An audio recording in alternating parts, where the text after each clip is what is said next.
In today's Walser Wealth segment, we are diving into cryptocurrencies. Is it the money of the future? Here with her thoughts is tax attorney and wealth strategist Rebecca Walser. Hi, I got a lot of questions for you. I know, great. No. This is so technical that even cyber, hackers that are trying to crack this code cannot crack it. Let's bring up our graphic. We are talking about cryptocurrencies, and how do you explain what it is? If people are just now, they've been around for a number of years. 2009. I feel like most of us are maybe just kind of getting on board and hearing about them more recently. Yeah. Is that fair? So in 4 minutes, I absolutely cannot technically explain cryptocurrency to you, but we will start at the very basic level, and then we will talk about the financial impact, because we are talking here about the revolution of money. This is absolutely the biggest thing that has happened in currency probably ever.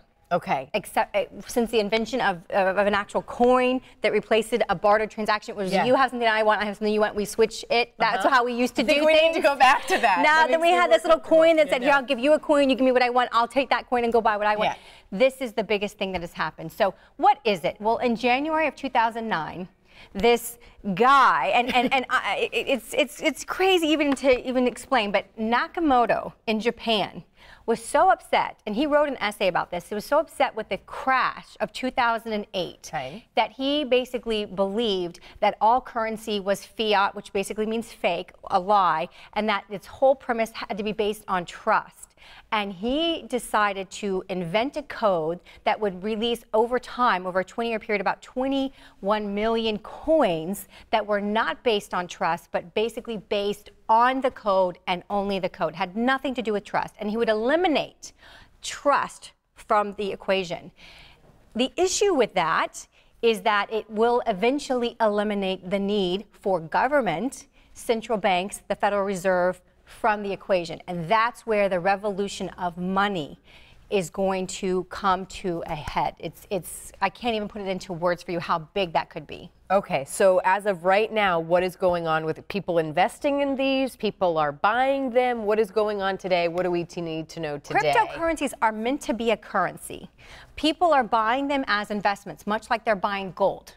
Gold absolutely it's not a currency in the sense that it is a hard asset that has intrinsic value. But people invest in gold because gold goes up and down and fluctuates in relation to the dollar. People are buying cryptocurrencies. They were literally worth less than 1 penny when they started, and now they're upwards of $2,600. The New York Times, this is now becoming mainstream. New York Times had an article in August that said, your grandpa had a pension, this generation has cryptocurrency. And this article is all about the millennials and how they don't trust government, they don't trust traditional, conventional ways of retiring, which is putting money in the 401k in the stock market, and they are investing in these cryptocurrencies. Bitcoin, obviously, which is what we're talking about, Nakamoto, that is the most prevalent, the most common one. So that's the most popular one. That is the most prevalent one.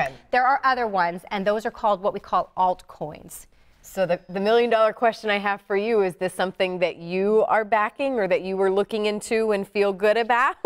Can you answer that? What I can tell you, Carly, is that this is phenomenal technology.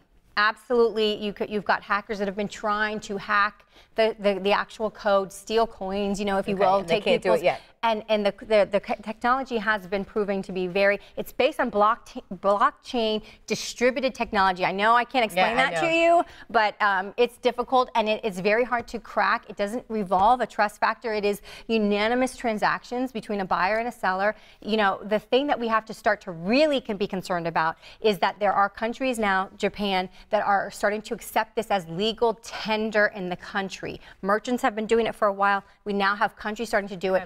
And as we have countries starting to accept this as legal tender, we start to see a competitor of the dollar. And what does the competitor of the dollar mean? If we take out the Federal Reserve System from our monetary system, which, believe me, I'm not about government control, we have a completely different looking country. Well, I know people they've got to have questions. So I know. Do you welcome their questions? Absolutely, Can they call absolutely, you? Absolutely. Right. This is a new way. We are on the brink of a revolution of money. Oh my goodness. All right. Well, there's the website. There's the number to call to get your questions answered. Again, we're just scratching the surface. Rebecca, we always look forward to when you come back. We'll see you again soon. Thank you, Carly.